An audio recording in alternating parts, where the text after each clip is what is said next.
back to my channel. Yes, today is Wednesday and we all guessed it, spooky animation. So let's get ready. Hello, thank you for clicking on this video. My name is Daniel. I'm your host, your guy in a chair. Guy in the chair. And today for spooky animation, we're gonna be enjoying a disturbing I don't know how you say that damn word, but when you can't move and you paralysis, and you can't, while you're sleeping. So enjoy. Hi, my name is Scarlett, and this happened a few months back.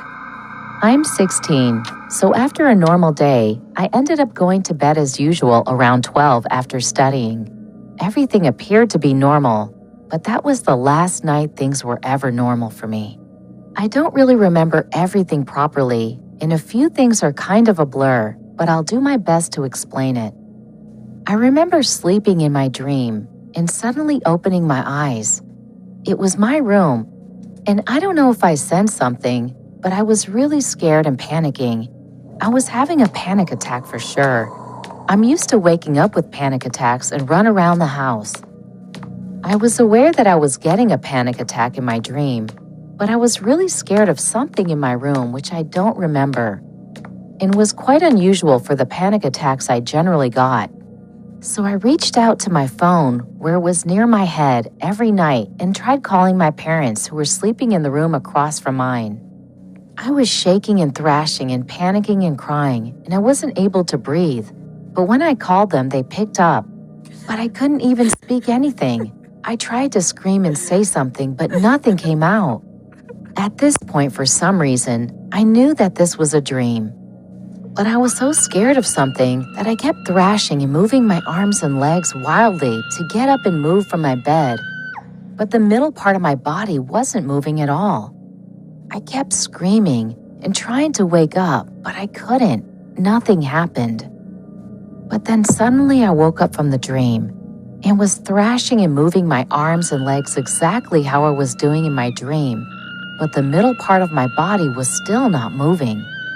My eyes were open and I was in the exact same position on my bed, and I was trying to scream, but this time I could hear my screams.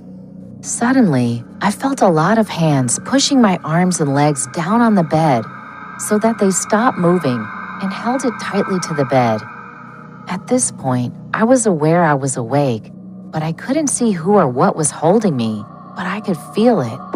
My body was still jerking, trying to move my arms and legs, but those hands held me tightly. I was crying so much and kept screaming and trying to free myself. Then I felt a lot of cuts and wounds all over my body. I could feel myself losing a lot of blood at a high rate. The pain was so intense that I started screaming so loudly, and I couldn't hear anything else over it. The scream was loud enough to wake up my neighbors, but still my parents, who were right across the room, didn't come. I felt hands or nails or some type of sharp tool make a gash on my face, and I started bleeding there too. And my screaming got so loud, I woke up again. This time, I actually ended up waking up, but was crying and covered in sweat, and my body hurt so much, as if I was actually wounded, and I kept screaming for my parents, but no one still came. Eventually, I passed out and woke up as if everything was normal.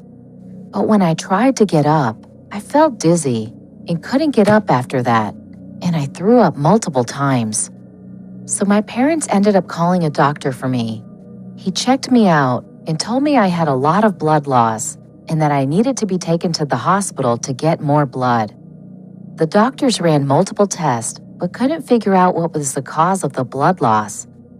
I had given 3 bags of blood in the span of a few days, but it was quite healthy and healed me to go back home. I tried to talk to my doctor about the nightmare, but no one believed me. I had so much proof, most essentially the fact that a lot of blood had vanished from my body for no reason. I also checked my phone after getting discharged and found out that I had called my parents in real life that night and not just in my dream, when I started to have a panic attack and they didn't pick up. They said they didn't hear it, but they had a missed call from me in their call log too. But they don't believe what I had explained to them. I don't know if everything from the start was actually happening, or just getting hurt in my nightmare actually ended up in losing blood in real life. I don't have any wounds or anything which can prove the blood loss, and even my doctor doesn't know anything yet. But who and what took my blood and why? I haven't slept since that day, and now have insomnia. I am seeing a psychiatrist, but he doesn't believe anything. So this is the only place where I could share it, and maybe someone could help explain what happened to me. I can't even trust my own parents now with everything, and have even stopped talking to everyone. I don't even talk to my psychiatrist anymore because he doesn't believe me. I hate everything and everyone. And maybe I'm going mad day by day and growing more and more paranoid of everything. I don't get out of my room at all anymore and do nothing. I just don't know why no one believes me. Hey guys, that was a creepy story. But I don't know, don't look under the bed, cause shit comes up, I guess. Excuse my language. Bad. Yeah, but a tip jar in here. But still. Don't forget, give one of them, comment down below, and then subscribe for more. And hit the notification button to be notified every time I post a new video. See you tomorrow. Bye.